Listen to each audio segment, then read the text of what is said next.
तो हेलो दोस्तों, LDC exam 2024 result date जारी हो चुकी है। तो आइए देखते हैं कितनी तारीख को आपका रिजल्ट जारी होगा। आइए उससे पहले एक बार देखते हैं कट ऑफ कितनी रहेगी।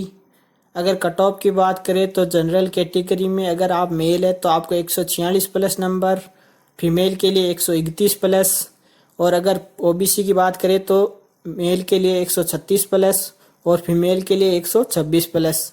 एसटी की बात करें तो मेल के लिए 121 प्लस और फीमेल के लिए 106 प्लस। और अगर हम एससी की बात करें तो मेल के लिए 106 प्लस और फीमेल के लिए 101 प्लस।